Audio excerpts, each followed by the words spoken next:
Session here today. So we're going to start recording. We'll give an intro to Chris and walk through what to expect today after we get a few more minutes to let people join in. But welcome to our November executive workshop here at Gildre. Very excited to have a phenomenal speaker in Chris Tsakalakis joining us, and he will be able to give the full intro. Chris, are you able to? I just want to make sure you should have the share screen option, but you can do that after you kind of chat at that point, and we'll go through logistics then. But we'll have essentially a 20-minute presentation that Chris is going to share, and then chances for everyone. We'll have a live panel for questions, and then if you have your own questions, you're welcome to type them in the chat, ask them as well live, and we'll go from there. So with that being said, Chris, we'd love to have you give an introduction and share a little bit about your story. Super. Thank you. Thank you, Brian. Thank you, Tyga, for hosting this. I appreciate it. So as Brian said, my name is Chris Tsakalakis. I hope I'm pronouncing that correctly. I am a three-time CEO. I currently run a little consulting group called Trefo. So the presentation you'll see has a lot of Trefo branding on it. But my background was I started my career in management consulting. I moved to San Francisco in '96 because I really wanted to work in the internet industry at a time where it was still new. I eventually got to eBay and spent 11 years there. The last 8 years, I ran StubHub, the ticket marketplace. After that, I was a entrepreneur in residence at Benchmark Capital. I ran a company called Vivino, which is a wine app. It allows you to scan a wine label and then find out how other people rate the wine. It also had a marketplace element where you could buy wine. And the last organization I ran was it's called Kiva, Kiva, which is a nonprofit that does crowdfunding and microloans, and which also operates on a marketplace type mechanism. Instead of matching buyers and sellers, it matches borrowers and lenders. So today, what I wanted to talk about is how to use a mission and goals and other operating discipline to really drive the growth of your company. This is an approach I used at all three of the companies I ran at StubHub, Vivino, and Kiva. I'll give some examples from StubHub because my guess is there are more people who know StubHub than the other two companies. And so I'll give you the presentation, then we have time for questions at the end. So with that, let me get started.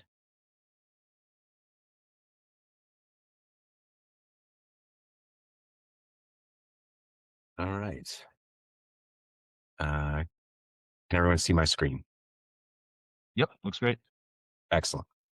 All right. So you got this part already. So let's talk a little bit about the elements of company success and why it starts with mission.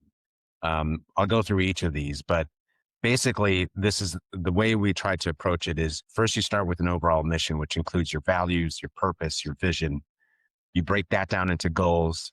Goals get broken down into a strategy. Then you have the hard part, the execution and accountability. And that's what leads to success. So I'm going to talk about each of these components. I'm going to go through quickly because I only have 20 minutes, but as you have questions that come up, make a note of them and then we can address them at the end.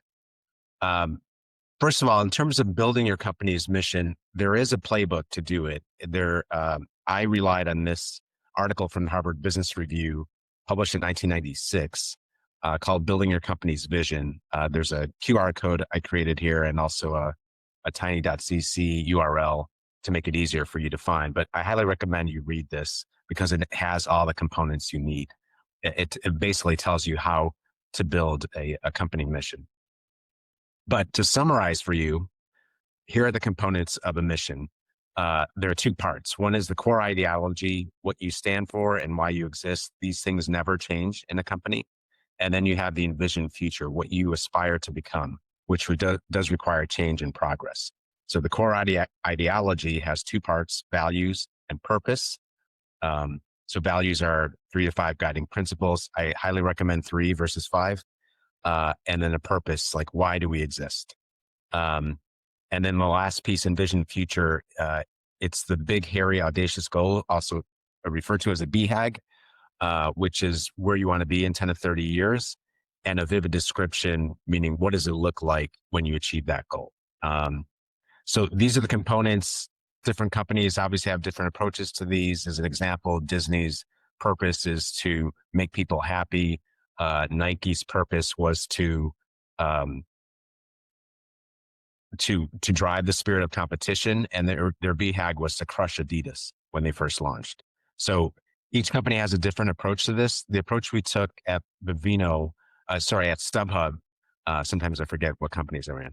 At StubHub, uh, we went through this process, and I did it with the top 30 people in the company. It wasn't like I decided this and passed it down to people. I asked people what they wanted this to be. And so we had these components. Our purpose was to serve fans. This was in direct contrast to our biggest competitor, Ticketmaster, whose purpose was to, some would say to screw fans, but their purpose is really to serve their customers, which are teams and artists. And our values are really focused around this idea about being a fan and about being great and using innovation to drive the fan experience. So I won't go through all of these in detail, but this just gives you a sense of what we did in the company.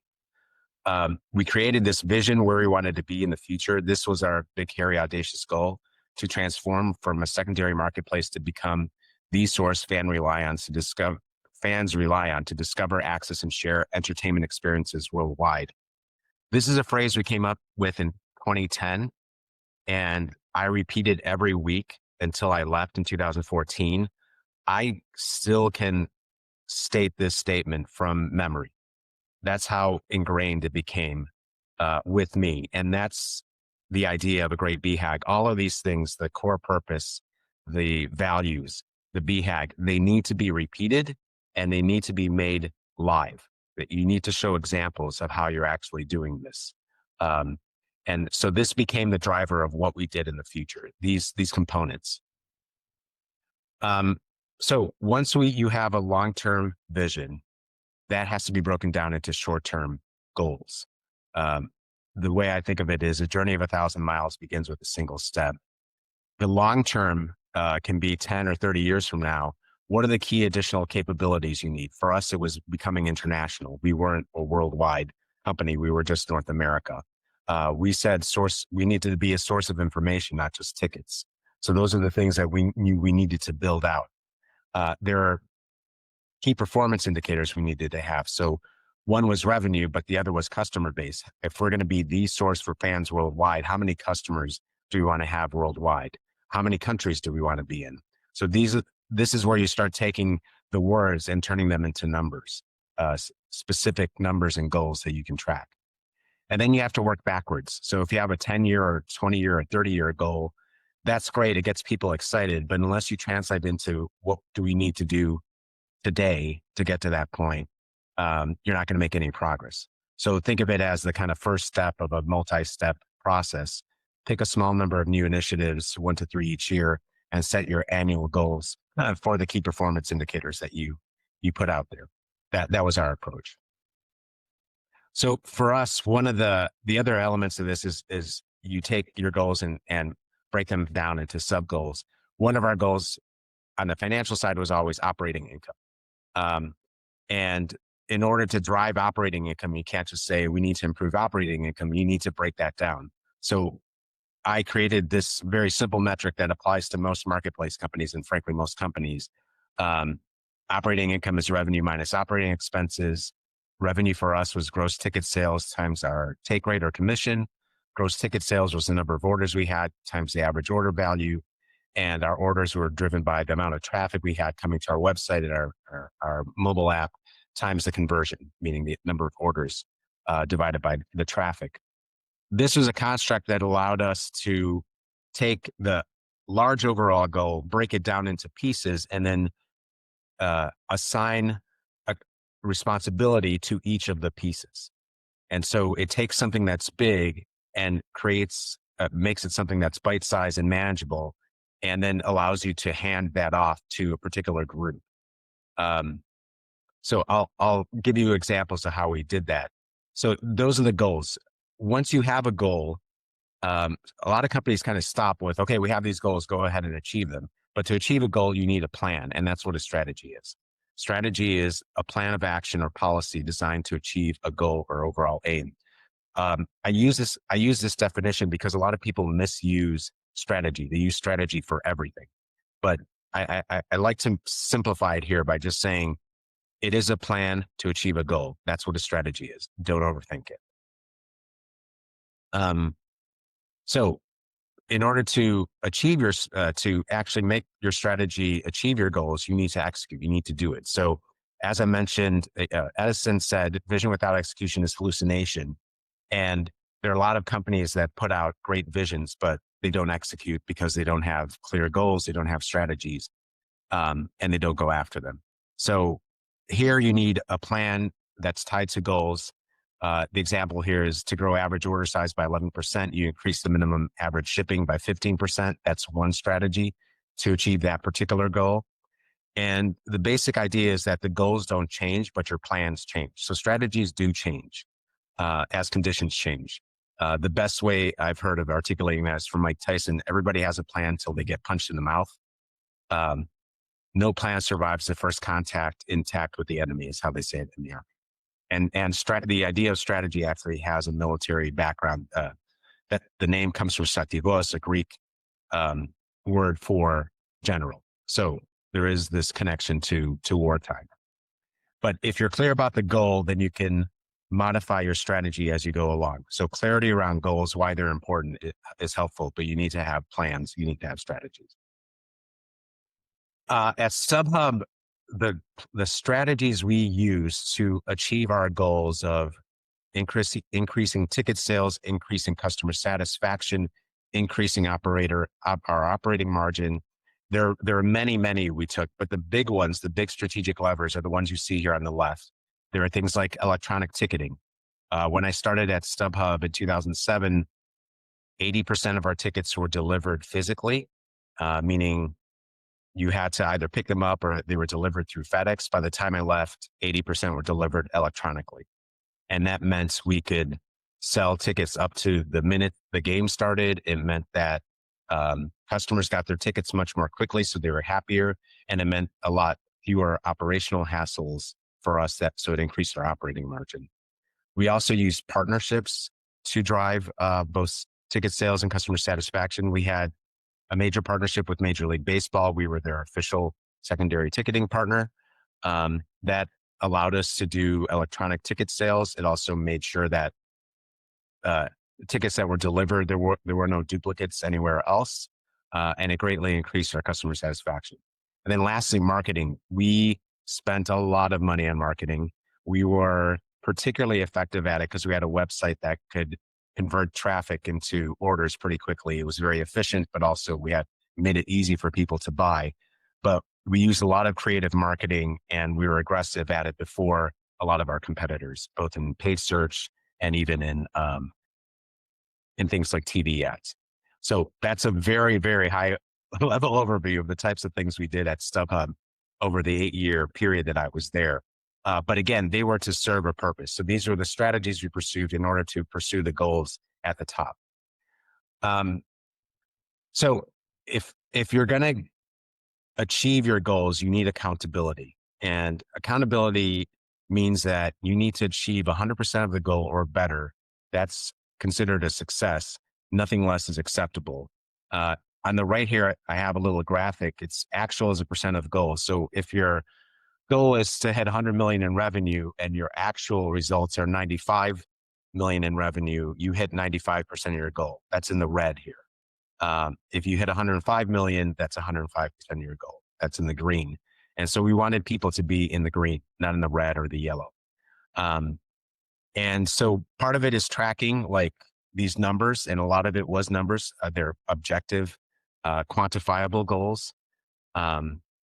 That's one form of accountability. But what I found was accountability is not punishing someone for failure. Often that's what people think about. Like, that person's not doing their job. You need to hold them accountable. What it is it's not allowing people to fail, which means if someone is failing and they're not getting to their goals, you need to help. You need to jump in. And that's the role of a manager, the role of a leader.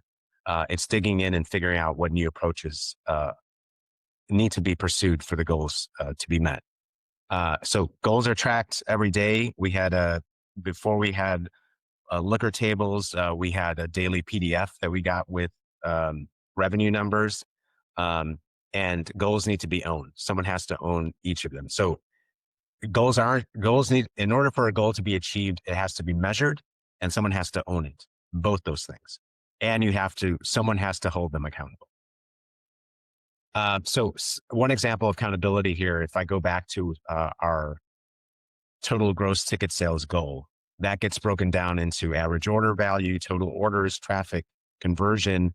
And if you look across, you see who the owner is. So we had our technology team, product and engineering responsible for conversion, and the average order size, but marketing was responsible for traffic, number of visitors that came to the site.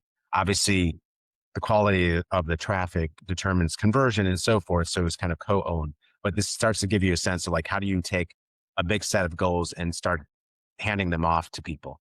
And then within marketing, let's say, there are different teams that use different channels. There's a paid search channel. There's an offline advertising channel. They all had targets for traffic. So the overall traffic goal got broken down further. But the point I'm trying to make is that each of these goals needs to have an owner, and it has to be a person. And you often have to break down the goals in order to get it down to a person by person basis. All right. So just to show you my accountability for what I did when I was at StubHub, these are some numbers that show what we were able to accomplish over that 8-year period. So I'm comparing 2014, the last year that I was at StubHub, to 2006, which was the year before I started. And if I just take the ratio of results in 2014 versus 2006, you can see we grew our gross ticket sales by 8.5x, from about 400 million to 3.2 billion. Revenue increased 6.3x, from about 100 million to over 630 million. And operating income was up 15.4x, from 7 million to over 100 million.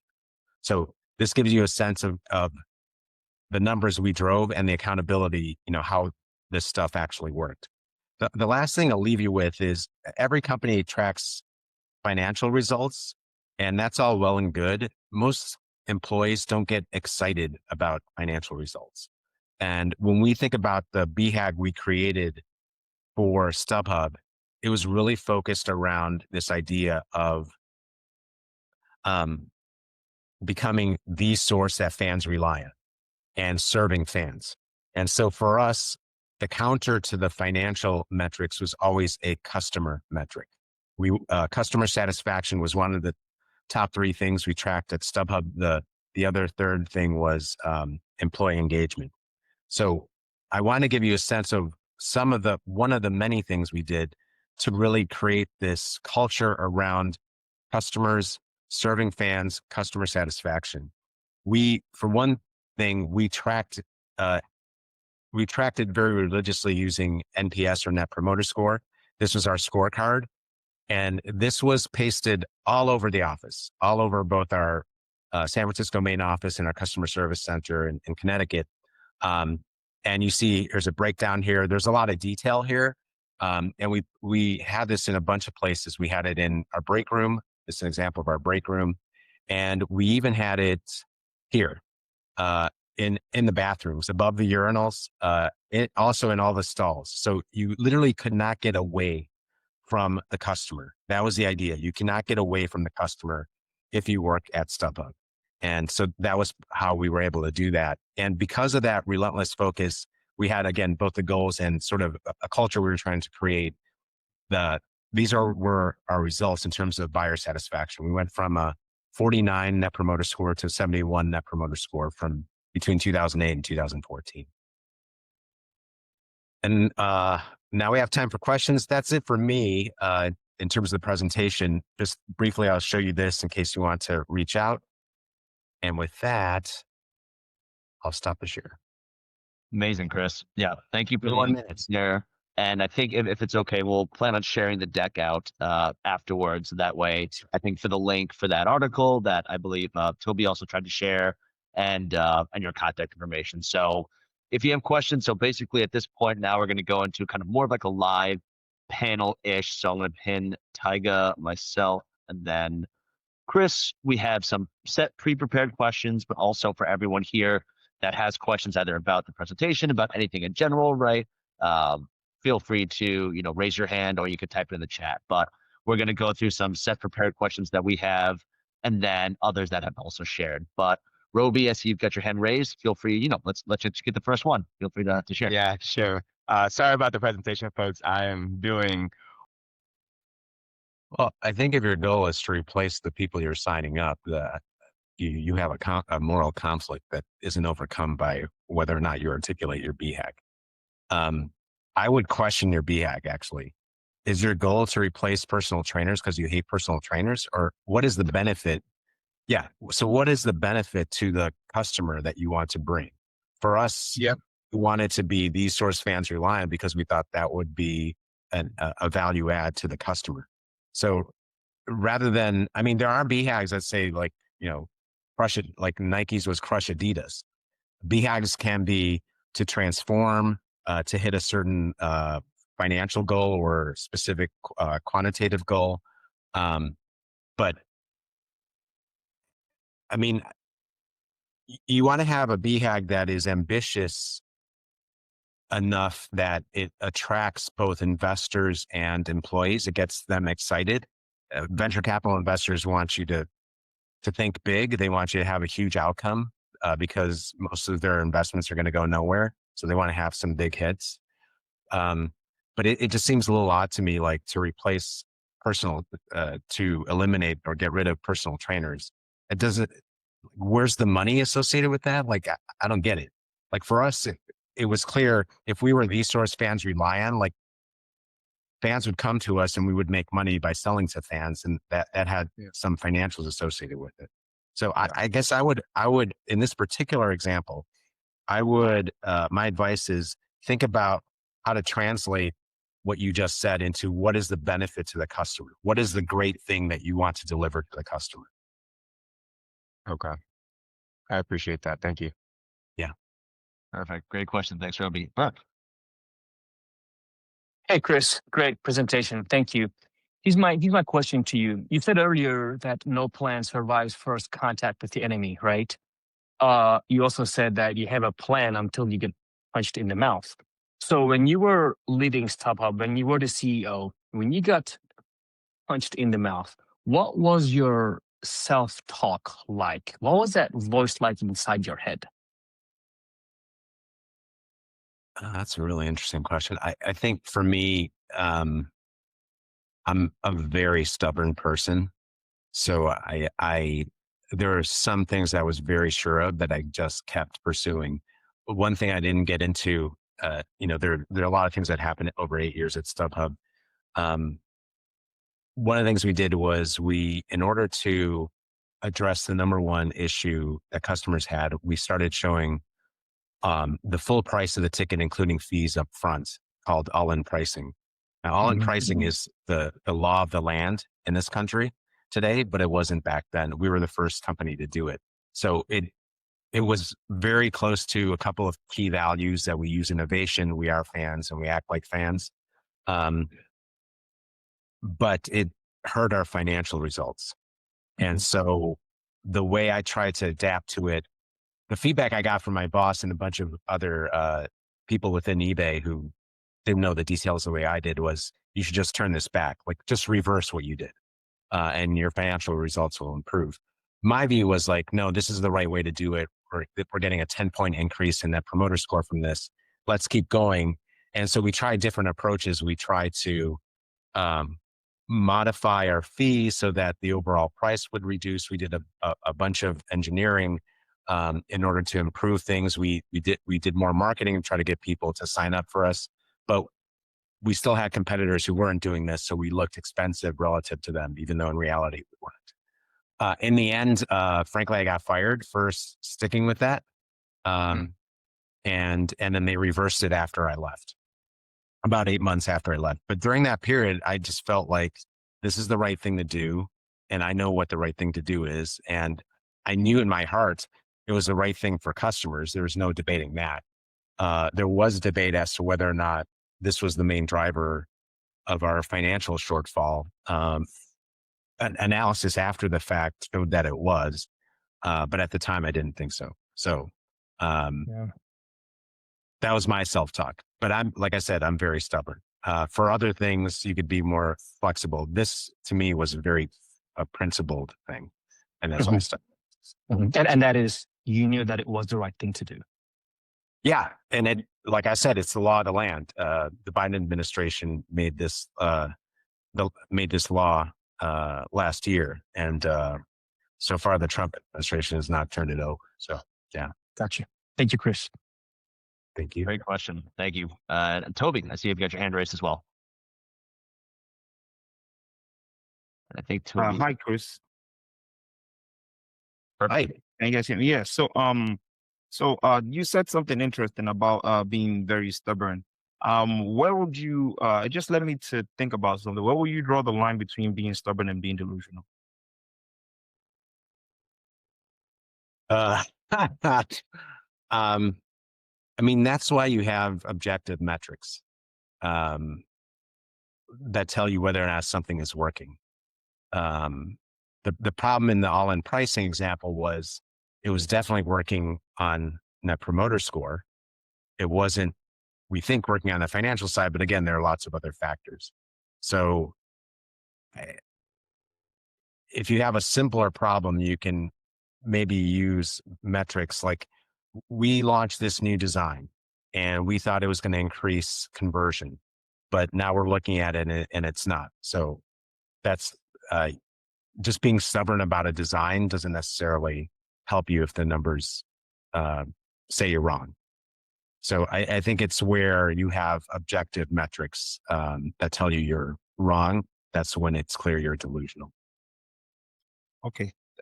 Thanks for that response. The reason why I asked that is this, because with my startup, right, I look at the market sometimes and I look at what's already out there and where I'm trying to fit in and niche down. And, it's easy for people who haven't built anything to be like, oh, you know what, you probably shouldn't keep going, or you probably shouldn't try and everything. But, there's a bit of stubbornness in me that knows I found a niche that I can take over. But they're like, well, the other bigger companies can just see a niche and just plug into it. But I'm like, nah, but they probably won't be able to do it the same way I have, or I will, because I have a personal connection to the problem. I have interviewed people for the problem. I'm not just building just to build. So that was why I asked that question, because there's a lot of people who think that being stubborn is being delusional. And some other people look at it the other way around as well. So I was just asking to see what. Yeah, well, you don't know until you try. So if you have a business idea, that's one thing. But unless you actually try to sell that idea as a product or a service that someone pays for, you don't know if it works or it doesn't. I mean, everyone in venture capital is trying to predict whether or not your idea, any entrepreneur's idea, is going to work or not. And they will have an educated guess, but they're often wrong. When I was at Benchmark, their biggest regret was passing on Airbnb. Brian Chesky came in and presented, and they're like, people paying to be on someone else's couch? Like, as one of the partners said there, we just didn't get it. Like, how is this going to work? Like, we didn't think it was ever going to work. And so they passed on it.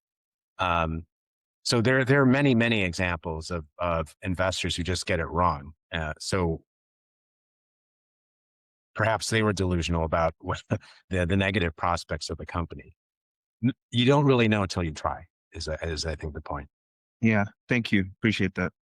Yeah, perfect. And then great transition to actually a question we have as well, also on the venture capital side. So what through your role at Benchmark and Serac Ventures and what we're seeing nowadays in the venture capital space, it's always been kind of general knowledge or knowing that the VCs are shooting, of course, for that unicorn. Maybe that old metric of 9 out of 10 investments might not work, but the one that does get that 100x, 1000x return is the winner.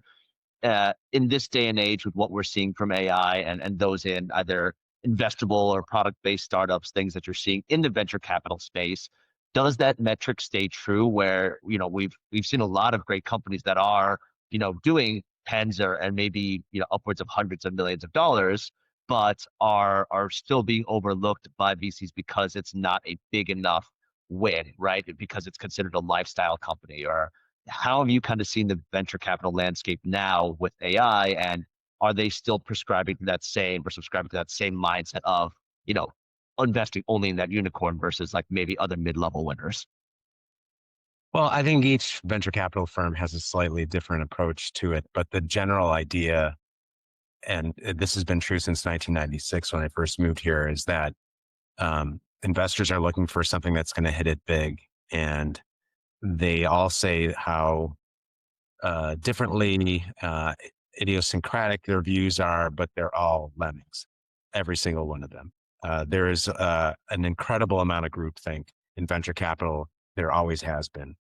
And so that means that at any given moment, you need to understand what's in fashion, what the trend is. And as you mentioned, AI, I think over 70% of the investments that are being made in the last year, according to Carta, are being made in AI-related companies. That could be foundational companies, but also companies that use AI to build another layer on top of it. The expectations of venture capital have always been the same. It's a high risk, high return investment vehicle, or an asset class, as they say. That hasn't changed. I think what has changed, or in the current environment, what I've seen is that there are very few business to consumer companies that are getting funded. Everyone wants to do B2B SaaS, especially B2B SaaS companies with recurring revenue. The idea being that that's like the best business model. You get someone, you sign up a client, they agree to pay you tens of thousands of dollars a year. You keep that client and you keep building revenue on top of it. As opposed to a business like StubHub, where it's transactional. We needed to go out every day and get customers, and very few of them repeated. So B2B SaaS is where a lot of investors are investing, and a lot of them are not investing at all in B2C. A lot of them do not want to see you spending money on marketing, especially at early stages. They want to see that you have a viral product or service that people just find, and all of a sudden it's magical. And so marketing is bad, especially for early stage investments, according to venture capital investors. Again, that wasn't always the case, but that is the case today. And AI, yes, there has to be, if you're not using AI in your business or to deliver value in your business, then how are you going to protect yourself against AI? At the seed stage where Sirac invests, we're looking for companies that have at least $100,000 in annual recurring revenue. If in other times where capital was easier to get at the seed stage, you'd only want the company to have like a product, not even revenue.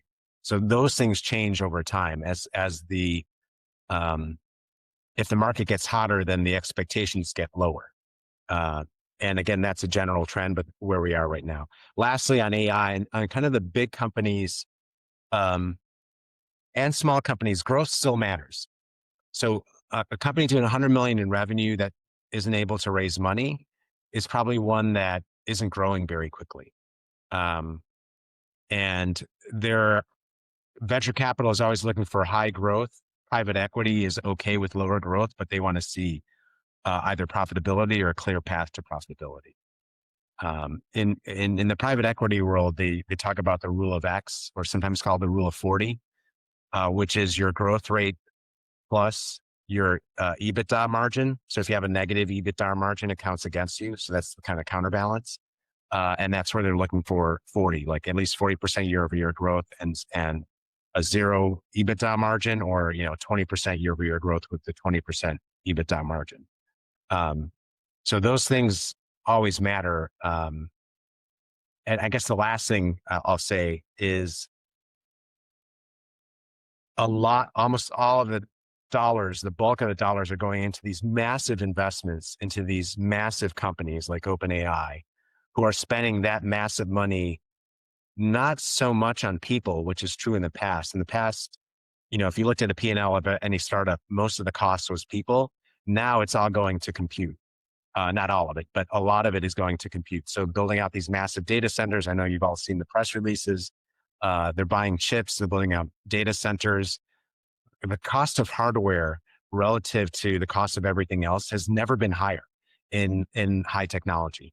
The beauty of software and why so many venture capital investors invest in software is it's capital efficient. It's scalable. You don't have to spend a lot of money on capital equipment. You don't worry about CapEx spend in a typical startup, but you do in these massive companies, Anthropic and OpenAI. And that's different than it's been in the past. Very different.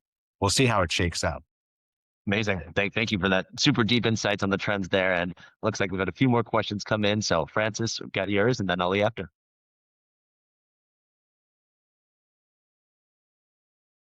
Hello.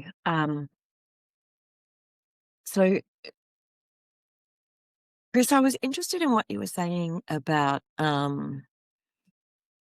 tracking value. One of the things that I'm working on at the moment is around a thing they call the extended value proposition, where we don't just look at the value to one party, that we look at the value to like to the founders, to the employees, to the teams, to the customer, to the community. I just wonder whether you think, and this is a bit of a pie in the sky thing, that the rest of the world or the venture capital world will ever transform their money only focus into a broader idea of value. No, is the short answer. I think I get what you're saying. Over the last 30 years, the entire focus of public companies has really been increasing shareholder value without worrying so much about employees and communities. So it's only when there is a cost to decreasing employee value or community value that you see the impact on the financial value or shareholder value. So I think one way to kind of square this circle is, how do you make sure that the negative impacts of a company towards its employees or its community get on the balance sheet or get on the P&L, count against them in some way, right? So carbon costing is one example of that, or charging polluters for the harm they've done to the environment is another example. I think in general, the market, customers sometimes, and to varying degrees, reward companies that are good companies. They are looking for companies that are doing well, that benefit their communities. And often you'll see companies talk about all the good that they're doing, but sometimes that's, greenwashing. Chevron talks about all the great things they're doing. Like, Chevron is polluting the environment. I'm sorry. You can, put the lipstick on that pig, but it's still a pig.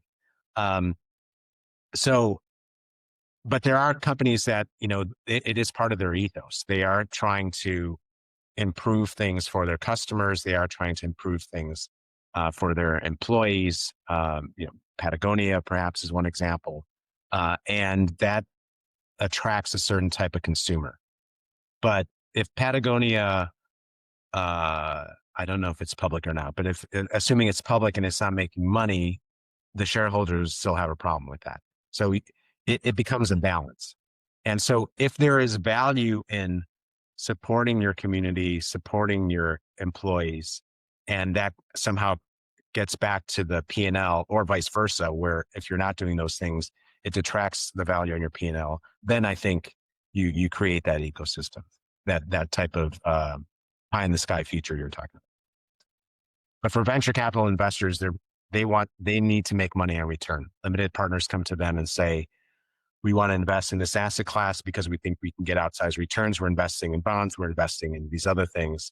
There are, social impact investors and other folks that I came across at Kiva, but even they are very focused on their financial returns. They will take a slightly lower financial return if it has a positive social impact, but even they still look at financial returns. Perfect. Thank you. Thank you, Francis. Awesome. Ali. All right, thanks, Tiger. Hi, everyone. Hi, Chris. I'm Ali. I'm a CPA, and I have a, fractional CFO firm. And a lot of our work is data-driven, right? And I want to ask you about the earlier stages of StubHub, and how much did you rely on data, and what are some pitfalls that um, can entrepreneurs can fall into if they rely too much on data as opposed to kind of their entrepreneurial intuition. So I got to StubHub in 2007. The company started in 2000. So it already had 300 employees when I got there. It was very data driven from the beginning. The two co-founders came out of banking. One was at Bain Capital, one was at Blackstone. And Jeff Fleur, the CEO, dropped out of Stanford Business School to start StubHub. So they had very much a data focus. One example, as I was looking at kind of historical numbers, one thing I looked at was there was a period of time of maybe 2 or 3 months where the business had been growing, and then it kind of dropped and started decreasing. Year-over-year growth decreased. And I was like, what happened here? And someone explained to me oh, that's when Jeff got focused on cost per order. I'm like, what do you mean? He goes, well, he was getting all this criticism about spending too much money on marketing. So he wanted us to reduce our marketing cost per order. This is the equivalent of CAC, cost of acquiring a customer. And so the marketing team did as they were told. They decreased their cost per order. But what they didn't think about was if you decrease your cost per order, that may have an equivalent impact on the order size, the average order value. And so what they found was, they were spending less money on a per order basis, but they also had less revenue on a per order basis. And so we moved from that metric to a contribution margin per order. So it's sort of the revenue per order minus the marketing cost per order, because on StubHub you could pay $6 for a ticket to a baseball game, or you could pay $3,000 to a concert ticket that's in the front row. So there's a wide variability. We weren't just selling a widget that costs $30. So that was an example where it was the wrong metric. And once they kind of figured that out and they kind of stepped back, like, wait a minute, this is going the wrong way, then they adjusted for it. I think the other time is there's a kind of quantitative goal and then there's a qualitative goal. So in our case, we balance the financial metrics with the customer satisfaction metrics. So it's still a number, it's still data, but that data, came in we did surveys every day, but in the early days, the customer surveys were coming in once a month. But there's a way to balance so that you could drive, as an example, you could really drive conversion on the site by sort of tricking people into doing things. So like making it making it easy, like anywhere you click on the page, it puts something in your basket or something like that. There are all sorts of devious ways you could do that, but that would greatly reduce customer satisfaction. So we always wanted to have a counter to whatever greed-driven or thing that we were looking at. We wanted to have a counter so that we had some quality, that we weren't kind of killing the long term because we were optimizing solely for the short term. That makes sense. And sometimes it's like you try something, right? And then you kind of measure the results and then you either pivot out or stick with it. Yeah. And sometimes it takes a while to see what the impact is. It's not always. Yeah. Thank you. Sure. And Kyle. Yeah, Chris, thanks for the time today. I have a kind of a two-part question. So first, when you're building something that is in a category and the product doesn't really fully exist yet within the category, what are some ways that you can engage prospective customers and really come across with a lot of credibility around this potential, kind of unknown space that you're wanting them to be a part of, and what strategies are effective with building that kind of user trust in the product that requires some behavioral change from like long established like ways of working? Well, I think there are kind of two approaches. One is show the analogy, like what is an analogous product, or maybe one that your product replaces. And the other is what is the pain point that this product serves? What problem does it solve? With the latter probably being the more important. I mean, the approach, StubHub was one of the first, if not the first, website set up to do secondary ticketing sales. The analogous situation is you go to the stadium before an event and you try to haggle with someone on the street, and you don't know what the real pricing is, like how the other guys are pricing product, and you don't know if the tickets are legitimate. So they offered an alternative to that. For Vivino, it was you walk into a store, you see a wall of wine, you have no idea what to buy. Vivino helps you with that particular problem. And at Kiva, Kiva is probably the toughest one to explain to people, because it is, you're providing money for a microloan. It's a loan, it's not a donation, but there's no interest, and you get on average 96% repayment. So it mostly comes back, but it takes a while. It maybe takes a couple of years for the money to come back. So it's not a donation, and it's not a loan where you make a profit. So trying to explain to people why you should do this, first of all, what is it and why you should do this, was difficult. The most successful marketing we had was our lenders